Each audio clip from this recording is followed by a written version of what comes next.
Hello, good morning. Um, just going to chat a little bit this morning about the gifts. The gifts.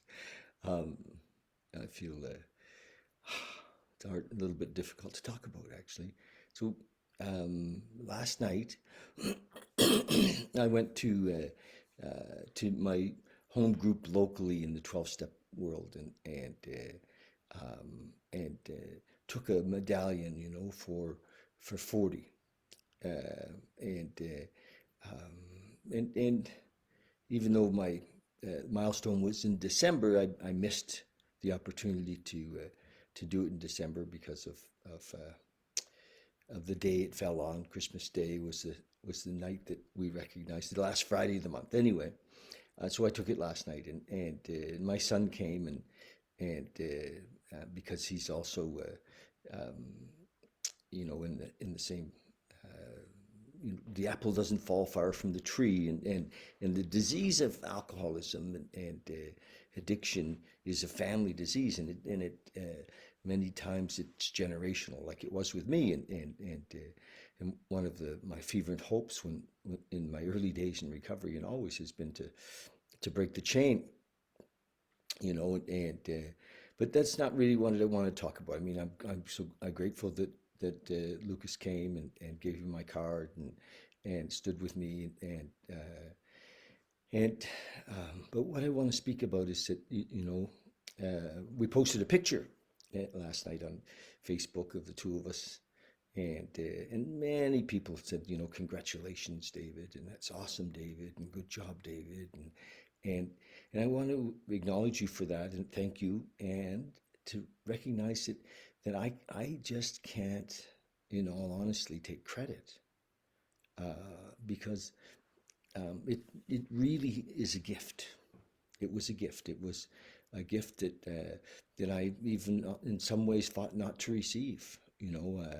It's so hard to see um, um, the gift. Even we in the early days in recovery, we all want us the pain to stop. We want the the stupidness to stop. We want the self-destruction to stop, and so we're all kind of desperate in the early days, but we don't want to surrender. Oh, we do, but only to an extent that, where we can still be in control. And so sometimes when we acknowledge each other for this accomplishment, whether it's a 1 year, 10 year, 20 year, 30 year, 40 year of recovery, of being, it's nice that we acknowledge, because it's an example. And that's the one of the reasons that I do it still, is it is an example that, like I was young, I was 25, right? I was I was a kid, and certainly not smart enough to know anything, and not, but it was just, I was a kid, and circumstance created, life created a situation where I had to show up, and somebody had to show up, and it seemed like this, but I was so far removed from any gratitude or any idea of God, or of God in my life. I had such a skewed idea at the time of what was that, what did that mean. I had been brought up in the Christian faith, where my whole belief about God was something that I had shame around. I was it was separate from me. That was a judging, angry uh, kind of a God, and it that didn't you know I didn't have a relationship with that, and so the beauty of the 12 steps and how they're lined up is that they take fellas like me, who had really condemned myself to misery, and who had had such self-hatred at 25, and are patiently, if we'll stay in the game, if we can, then that's the prayer really, is to stay in. And we'll patiently grind out all of that self-hate, all of that ego, self-centeredness, fear, self-centered fear, self-pity. It'll just, the wheels of time, if we stay in the recovery program, it's so beautiful because it compassionately accepts us. And the 12 steps and the people in the fellowship have accepted me all these years, and when I often did things to prove, or try to prove, that I was unworthy. And that's really the nature of the alcoholic, that this innate, in-depth belief of our unworthiness, and not knowing who we are, simply not knowing who we are. And even though Bill Wilson pointed it out in so many beautiful ways in the work, it's hard to see for us, and that we are one with that. And in the promises share, there's many places in the book where he promises a return for our investment, and that we'll know freedom, that we'll know peace, that we will lose our fear of today and tomorrow and the hereafter. We will be reborn. There's so many promises, and but we're a tough lot, and it's a bit of a conundrum, because in the Christian teachings, Jesus said only drowning men can see us, and the alcoholic and the addict is certainly the example of the drowning man and the drowning woman, although often we'll throw the life preserver and say, it's not the right color, I didn't want it that way, or, don't you know who I am? So I'm grateful. I'm really grateful for my life, and that we did get to break the chain, that I have 2 adult children in recovery that have found their way to a relationship with a higher power. And I'm grateful to all the people, all these years that God spoke through, and grateful for the gift of being able to help others. This whole thing is designed, the 12 steps is designed to take us to this place where we can give it away. As a matter of fact, if we don't get to keep it.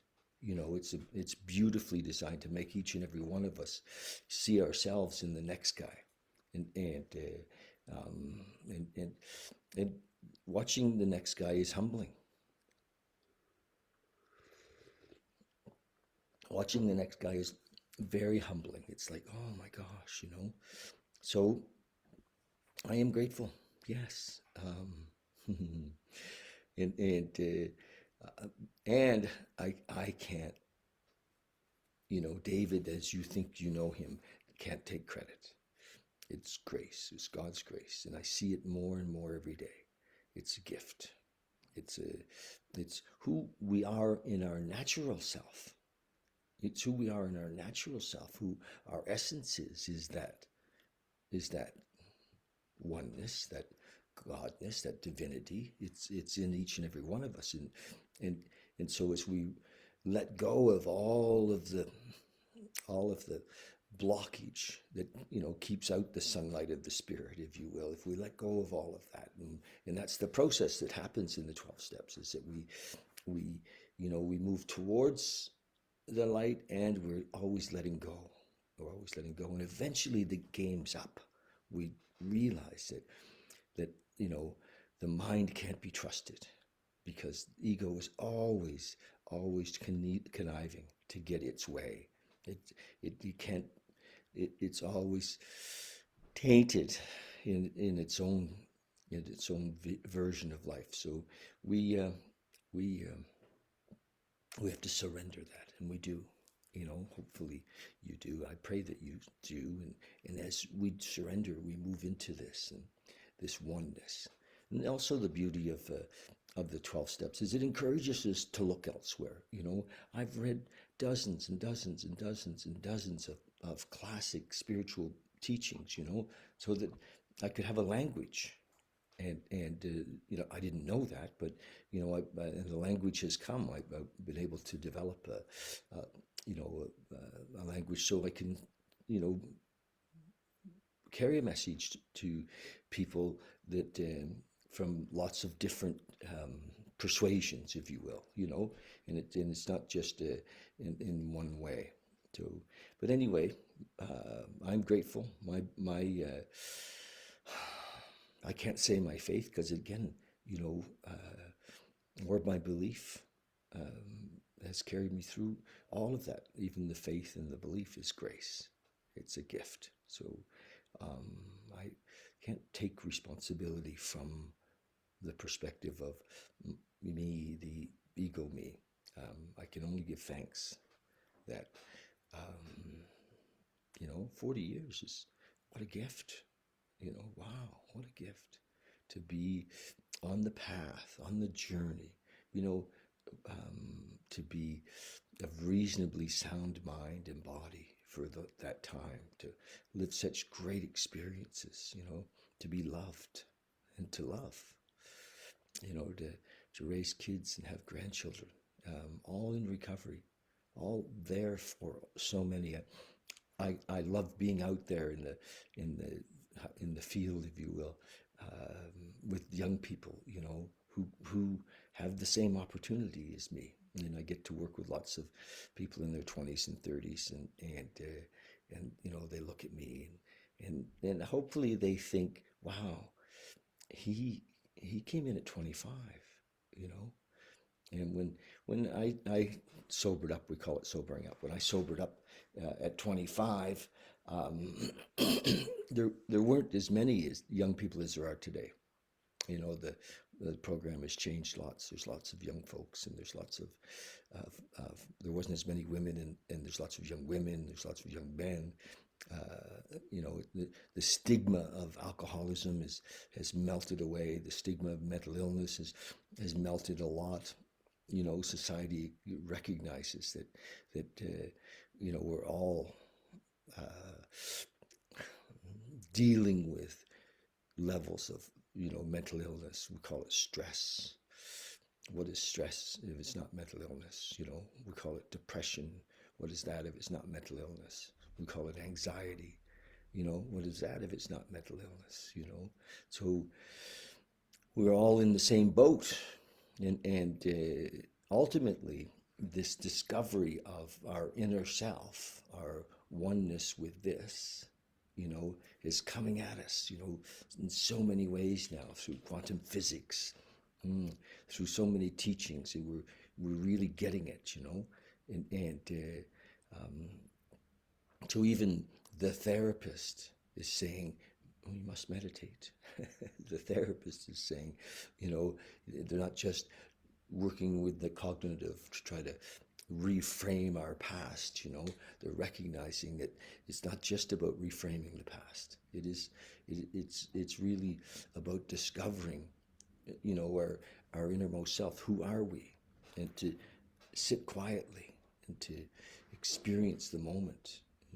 We've been so blessed with Eckhart Tolle and so many others that have brought the message and carried the message in such a big way. What's her name? It's gone out of my mind. But there's so many people who've done. The podcasts that are available today on spiritual teachings. It's amazing. So we're learning. We're growing up. We are maturing, all of us, and welcome. And so this connection, this oneness, this searching will go on, and I hope that sometimes that as I do this on a daily basis, that my message maybe touch some of you the way that I've been touched by so many, and yeah, that's it. So I'm gonna read. Every day I read a little bit from this book I've been reading for a while. And this book was written published in 1954, I think. And so the author at the time, the 12-step program was really young. It was very young and in its adolescent days, and it was troubled like any adolescent. 54, the big book had only been published for 15 years, and they were struggling to find their way in the early days as an organization, and there was only then, I believe, AA. I don't think there was any NA or CA or any of that. There was just, now there's like 130 or 140 different programs that use the 12 steps that are, that have been given the nod by our, a central office to, yes, use those steps for Emotions Anonymous, and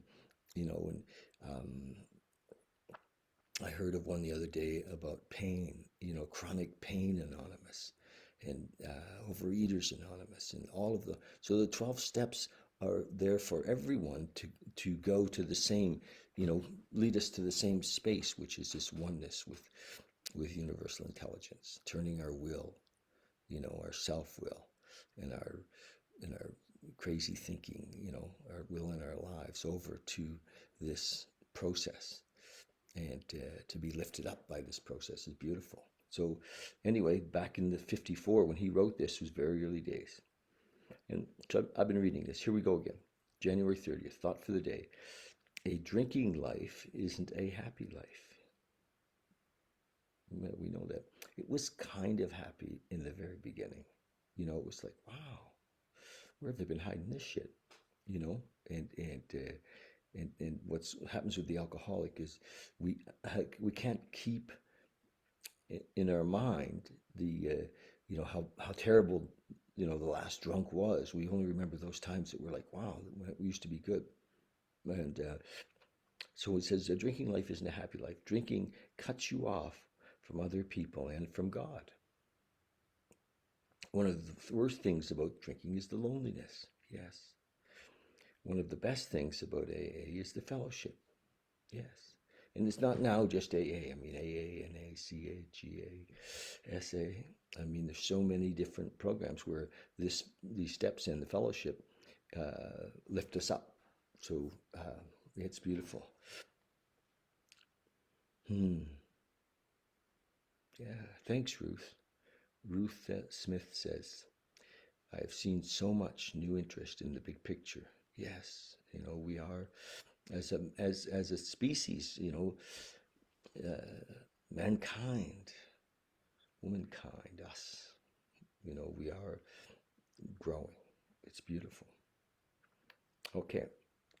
And the best thing about AA is the fellowship. Drinking cuts you off from other people, at least from the people who really matter to you, like your wife or your children, your family, and your real friends. No matter how much you love them, you build up a wall between you and them by your drinking. You're cut off from any real companionship with them. As a result, you're terribly lonely. Yes, drinking and using and, whatever it is that we do to numb out the moment, whatever obsession that we're involved in, whether it's gambling, for that high, and it's all, about the high, that cuts us off, yes. Have I got rid of my loneliness? The question is. Meditation for today. I will sometimes go aside into a quiet place of retreat with God. In that place, I will find restoration and healing and power. I will plan quiet times now and then, times when I will commune with God and arise rested and refreshed to carry on the work which God has given me to do. I know that God will never give me a load greater than I can bear. It is in serenity and peace that all true success lies.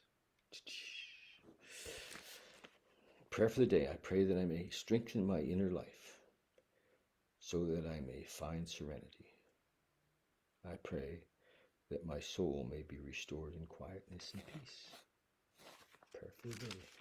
I pray that I may strengthen my inner life so that I may find serenity.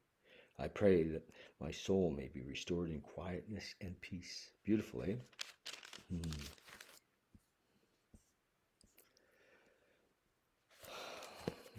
Thank you, Ruth. Okay, so we're going to sit. I mean, the inner peace, all of that stuff. This is a practice. And in step 11, in the 12 steps, it said we sought through prayer and meditation to improve our conscious contact, our conscious awareness, our conscious connection with our higher power, with God as we understood him, or don't understand him. It's okay. You know, it's not really, we can get caught up in that. Well, I don't really understand, and it's all right. Nobody does. We have a relationship with. Doesn't mean that we understand. So that relationship with, it's like having, in a way, a relationship with your partner, a man or a woman, or whatever kind of a relationship you're in. We don't really understand each other. We don't really even know each other in a way. We love. And love doesn't need understanding. So let go of the idea of God as I understand him, and recognize that it's more like God as I love him. And it's a lot of freedom in that. There's a ton of freedom in that. Okay, so we're going to sit and meditate for a few minutes, and I'd love you to join me. And yeah, it's easy.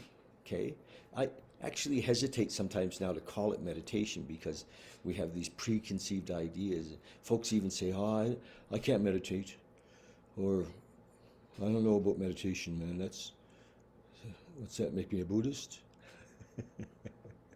So let's call it sitting.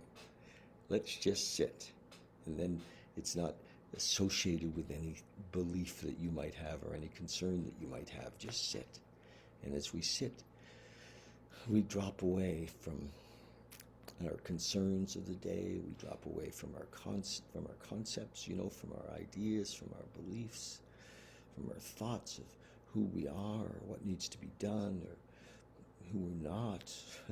just let it all go in a just a brief moment of sitting.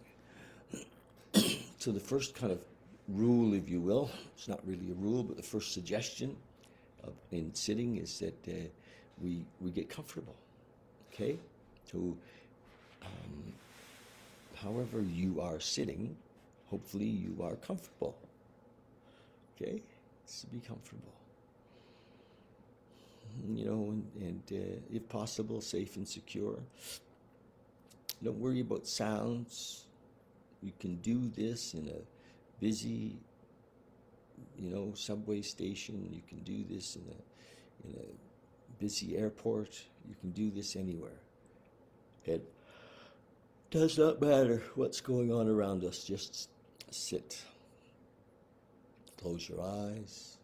And maybe not. It's totally up to you.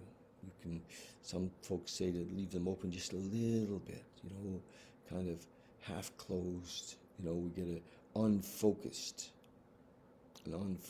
eye. Just kind of an open, unfocused eye is fine. We sit here, drop into the breath.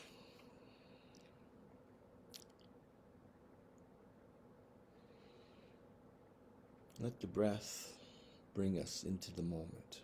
Let the breath bring us into now. When we have our focus, it's kind of the proper use of the mind right now to use it to focus on the breath. And even that will go past in a minute. And we'll just be here in this vessel.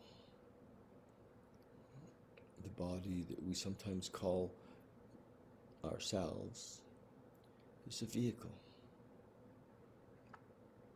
And we, who we see, who we connect with, who we realize we're one with, we were here before the body. And we will be here after the body.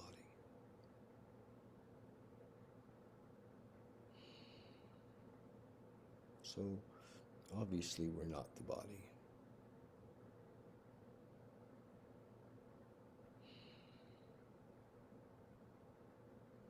In the beginning, as we become aware that we are not our thoughts as well, we just watch our thoughts.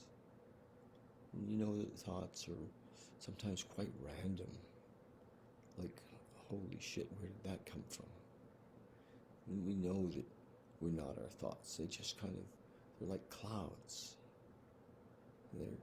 They pass through.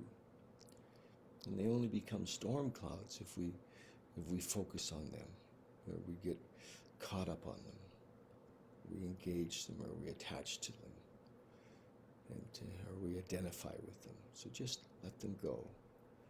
They can just be white, fluffy clouds with no intent or no power of their own. Not dark storm clouds, because we just don't go there. We just let it go. Watch our thoughts and let them go. And if we get hooked in the thought train, just come back to the breath.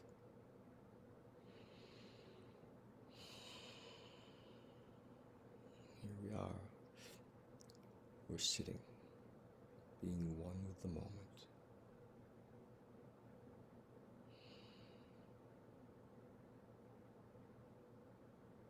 We are consciousness. We are oneness.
Okay. Just come back when you're ready, gently, just gently return. Or don't. Stay in this state as long as you like. I'm going to leave. And I'm going to interview a friend in a few minutes at 1 o'clock, Trevor Thibodeau. You're welcome to join me for that interview. Trevor's a beautiful man who leads the Enlightenment Intensive. And I'm sure we'll talk about that. So join if you'd like. And love you guys. If you've missed any of these videos and you'd like to see them, check us out on YouTube. And it'd be great if you join us there and subscribe to the channel. Wow, thank you. Thank you, thank you, thank you.